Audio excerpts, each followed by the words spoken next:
तो ये वीडियो आप लोगों के लिए बहुत ही इंटरेस्टिंग रहने वाला है, बिकॉज इस वीडियो में आपको मैं बताऊंगा कि कैन और बी एबल टू में क्या डिफरेंस होते हैं। बहुत सारे लोगों के बीच में ये गलत फहमी है कि दोनों एक दूसरे के लिए रिप्लेसेबल है, यानी कि हम कैन के जगह पे बी एबल टू का यूज कर सकते हैं या बी एबल टू की जगह पे कैन का यूज कर सकते हैं। दोनों का मीनिंग एक ही होता है, ऐसा बिल्कुल भी नहीं है। दोनों के मीनिंग लगभग एक जैसे हैं, बट इनके यूसेज में अंतर है। तो आइए इस वीडियो से मैं आपका ये कंफ्यूजन दूर कर दूंगा, आपको ये राज पता चल जाएगा कि कैन का यूज हम कब करते हैं और बी एबल टू का यूज कब करते हैं और क्या क्या गलतियां हम करते हैं, इन गलतियों से हम कैसे बचे। तो चलिए स्टार्ट करते हैं। अभी मजा आएगा ना भिड़ो। तो सबसे पहले कैन से मैं स्टार्ट करता हूं। कैन देखो, क्या कैन एक मॉडल वर्ब है। कैन क्या, कैन एक मॉडल वर्ब है। मॉडल वर्ब जैसे can, could, may, might, shall, will, should, would, ये सारे मॉडल वर्ब्स होते हैं। और मॉडल वर्ब्स में खासियत क्या होती है, मॉडल वर्ब कभी भी एक्शन का हो जाने का प्रमाण नहीं देता है। कभी भी अगर हम कोई एक्शन के बारे में बताएं और उसके साथ मॉडल वर्ब का प्रयोग करें तो कभी भी मॉडल वर्ब से घटना हो जाने का प्रमाण नहीं देता है, बल्कि मॉडल वर्ब एक एबिलिटी बताता है, कैपेसिटी बताता है, कोई संभावना बताता है। जैसे अगर मैं बोलता हूं कि ही कैन रन फास्ट, वह तेज दौड़ सकता है। लेकिन तेज दौड़ सकता है, तेज दौड़ने की उसके पास क्षमता है, तेज दौड़ने के पास उसके पास एबिलिटी है, कैपेसिटी है, लेकिन क्या वाकई में उसने दौड़ने का काम किया? नहीं ना। तो जैसे अगर मैं बोलता हूं कि मैं आप लोगों को इंग्लिश पढ़ा रहा हूं, तो वास्तव में काम हो रहा है।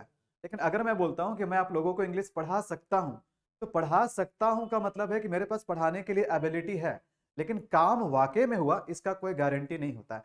तो कभी भी हम किसी एक्शन के साथ हम मॉडल वर्ब्स का यूज करते हैं तो उससे घटना का हो जाने का प्रमाण नहीं मिलता है, बल्कि उस घटना के होने की संभावना हो सकती है, एडवाइस हो सकता है, सजेशन हो सकता है, बट वो घटना हो जाने का प्रमाण कभी नहीं देता है, क्योंकि मॉडल वर्ब मूड्स बताते हैं, सिचुएशन बताते हैं, घटना करवा देने का प्रमाण नहीं देते हैं।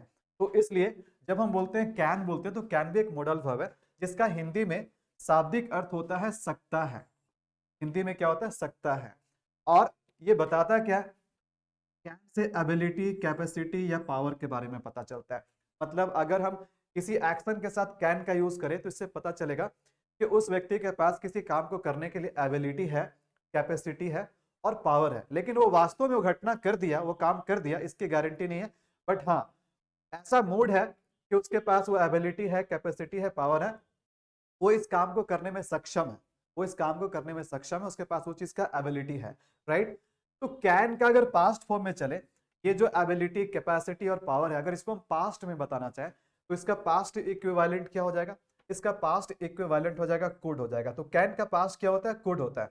तो जैसे कि कैन का मतलब सकता है, तो इसका पास्ट में क्या हो जाएगा? सकता था। तो ये क्या हो गया? कैन का पास्ट फॉर्म हो गया। यहां तक क्लियर है?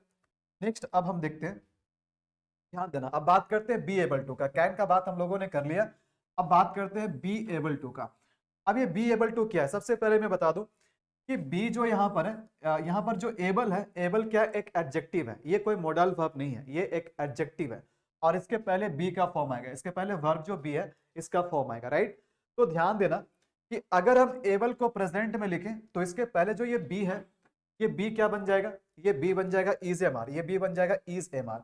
तो कभी भी हम अगर एबिलिटी शो कर रहे हैं, राइट, इस एडजेक्टिव के जरिए, तो फिर करना क्या पड़ेगा? अगर इसको प्रेजेंट बता रहे तो बी को क्या करना पड़ेगा? बी का प्रेजेंट फॉर्म क्या होता है? Is am are. उसके बाद फिर हम एबल कर देंगे। तब इसका हिंदी में मीनिंग क्या होगा? इसका हिंदी में मीनिंग होगा कि कर पाता है, वह किसी काम को कर पाता है, वह किसी काम को करने के योग्य है, वह उस काम को कर पाता है। अगर हम इसी का पास्ट बनाने का कोशिश करें तो एबल का पास्ट क्या हो जाएगा? यहां जो बी देख रहे हैं, इस बी को यहां पर हमने इज एम आर में चेंज किया।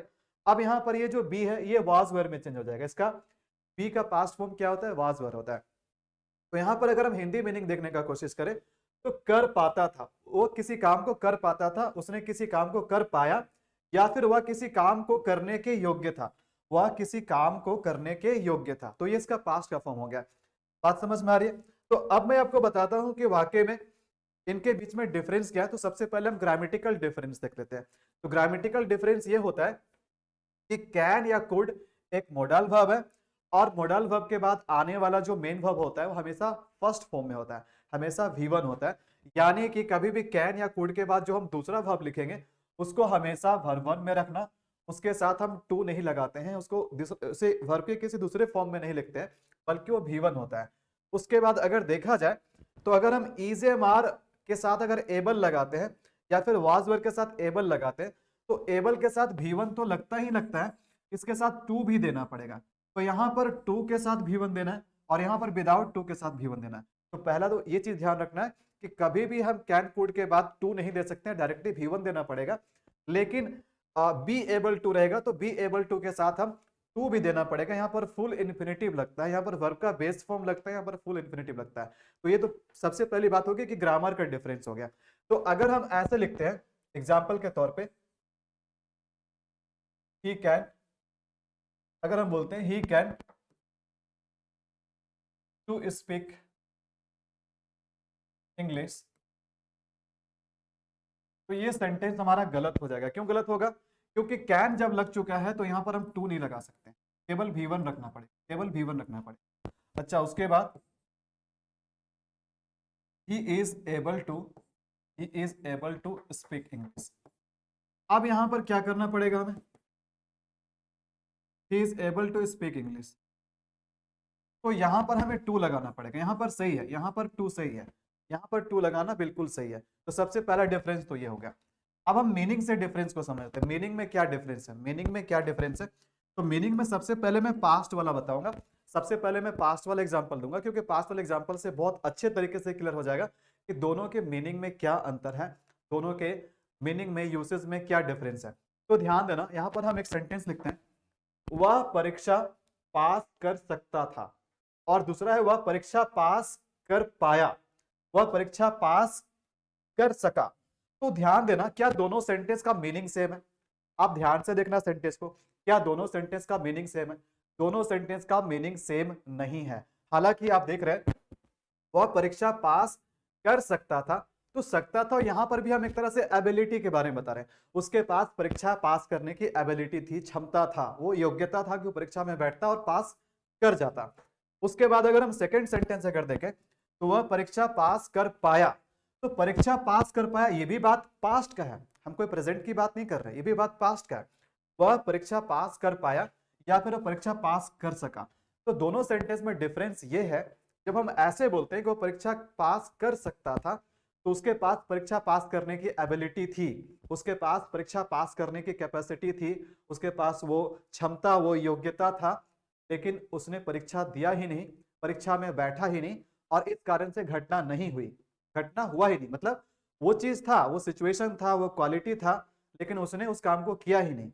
लेकिन अगर हम सेकेंड सेंटेंस की बात करें तो वह परीक्षा पास कर पाया या परीक्षा पास कर सका, तो इसका मतलब है वह परीक्षा पास करने में सफल रहा, वह परीक्षा वास्तव में पास किया, उसने परीक्षा में बैठा भी और उसको क्लियर भी किया। तो यहां पर वास्तव में घटना हो जा रही है। तो वही बात मैं बताता हूं कि कैन और बी एबल टू में क्या डिफरेंस है। जब किसी काम को करने के लिए आपके पास वो क्वालिटी है, आपके पास वो एबिलिटी है, वो कैपेसिटी है, वो क्षमता है, लेकिन आप उस काम को कर नहीं रहे, अभी आपके पास एबिलिटी है लेकिन वास्तव में आप उस काम को परफॉर्म नहीं कर रहे हैं, तभी हम उस स्थिति में कैन या कुड का यूज करेंगे। लेकिन आपके पास एबिलिटी है, कैपेसिटी भी है, आपके पास वो क्या है, योग्यता है, और आप वास्तव में उस काम को परफॉर्म भी कर रहे हैं, आप उस काम को वास्तव में परफॉर्म करके अपने प्रूफ भी कर दिया, तो वहां पर हम एबल टू का यूज करते हैं। तो ध्यान देना, बहुत सारे लोग क्या बोलते हैं ना कि दोनों ही सेंटेंस में अगर कुड लगा दो सही हो जाएगा। बहुत सारे लोग क्या बोलते हैं कि दोनों अगर इस सेंटेंस में हम ऐसे लिखें,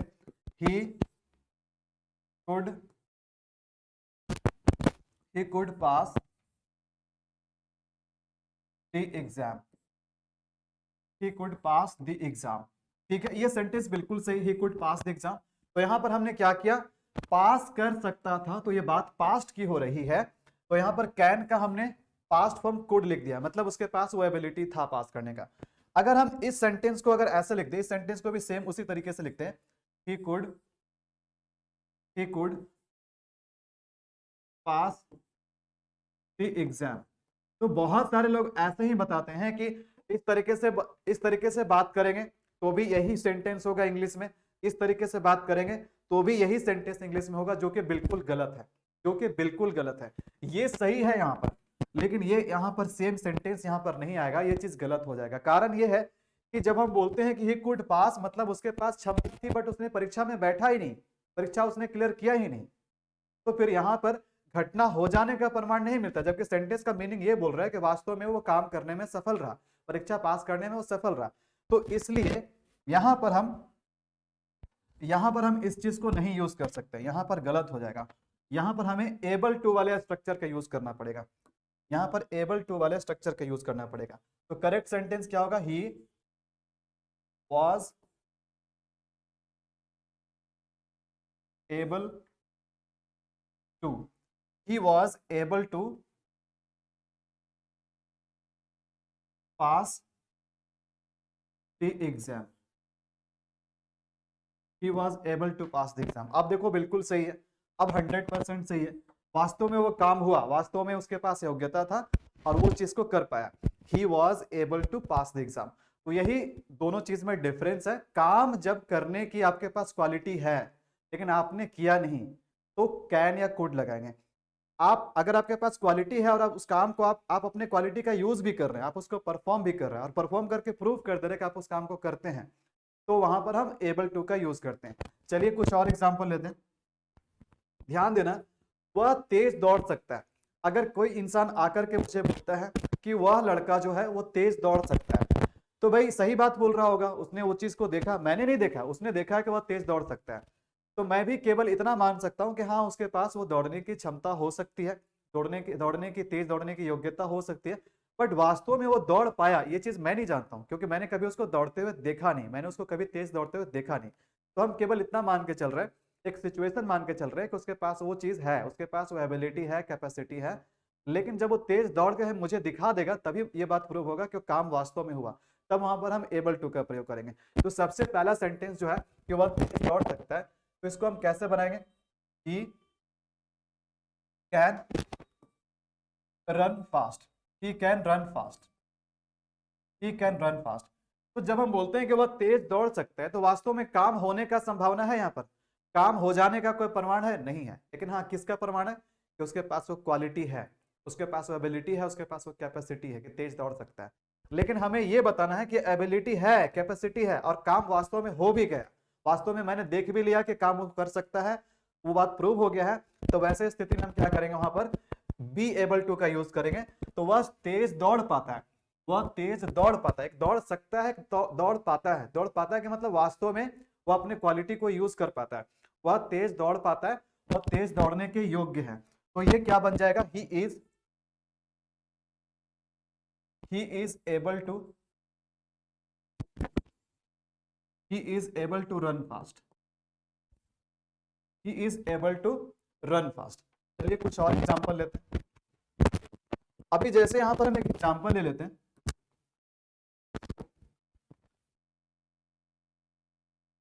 वह कार चला सकती है, वह कार चला सकती है, इसके मतलब है कि उसके पास चलाने की कैपेसिटी है, एबिलिटी है। तो क्या बन जाएगा इसका? बताना कौन सा सही होगा इसका? इसका कौन सा सही होगा? He can drive a car, he can drive a car, या फिर she is able to drive a car. कौन सा सही बताओ? इसमें कौन सा सही? दोनों में से कौन सा सही होगा? दोनों में से कौन सा सही होगा? वह कार चला सकती है, इसका मतलब है उसके पास कैपेसिटी और एबिलिटी है, लेकिन वास्तव में क्या आपने ये चीज देखा है कि वो चला सकती है? वास्तव में आपने देखा है कि वास्तव में वो चला करके प्रूव कर दिया वो चीज? नहीं ना। मतलब आप केवल जानते हैं कि कैपेसिटी है, एबिलिटी है, बट हमने देखा कभी नहीं, चलाते हुए, स्टीयरिंग पकड़ते हुए, कुछ दूर बढ़ते हुए हमने कभी देखा नहीं। तो इसलिए ये कैन वाला सही हो जाएगा, ये वाला चीज गलत हो जाएगा, ये वाला चीज गलत हो जाएगा। लेकिन एक दिन क्या हुआ, वो आकर के बोली आपको कि मैं कार चला सकती हूँ, आप बोले कि ठीक है आप चला सकते होंगे, बट मैं नहीं मानता, क्योंकि जब तक आप चला करके नहीं दिखाओगे मैं नहीं, इस बात को मैं सही नहीं मान सकता, आप इसको प्रूव, आपको इसको प्रूव करना पड़ेगा। तो वो एक दिन आई, चलो भाई अब तो प्रतिष्ठा में प्राण गंवाने वाली बात हो गई, चलिए देखते हैं, चला के दिखाते हैं कि मैं चला पाती हूँ, चला पाती हूँ। तो जब वो वास्तव में चला करके दिखा दी तो मैंने मान लिया कि हाँ वो कार चलाने के योग्य है, वो कार चला पाती है, वह कार चला पाती है। तो इसका कौन सा बन जाएगा, कौन सा सही होगा बताना, टू बी मोर एक्यूरेट कौन सा सही होगा। She can drive a car, और दूसरा है she is able to drive a car. अब बताना कि दोनों में से कौन सा सही होगा, दोनों में से कौन सा सही होगा। वह कार चला पाती है मतलब हमने देखा उसको, वो प्रूफ भी हो गया, काम वास्तव में हुआ भी। तो इसके हिसाब से देखा जाए तो कौन सा सही होगा, हमारा बी एबल टू वाला सही हो जाएगा, यानी ये सही है, ये सही नहीं है। तो आई होप कि आपको पता चल गया होगा कि बी एबल टू और कैन में क्या डिफरेंस होता है। आपको वीडियो अगर अच्छा लगा बिल्कुल वीडियो को लाइक और शेयर जरूर कीजिएगा, नीचे वीडियो में कमेंट जरूर कीजिए, 2-4 सेंटेंस आप खुद से भी बनाइए, एबल टू का यूज करके, कैन कुड का यूज करके 2-4 सेंटेंस आप अपना खुद का एग्जाम्पल भी दीजिए कमेंट करके। बाकी मैं आपसे मिलूंगा नेक्स्ट वीडियो में इसी तरीके के एक यूजफुल और इंटरेस्टिंग वीडियो के साथ। Till then it's a good bye, take care.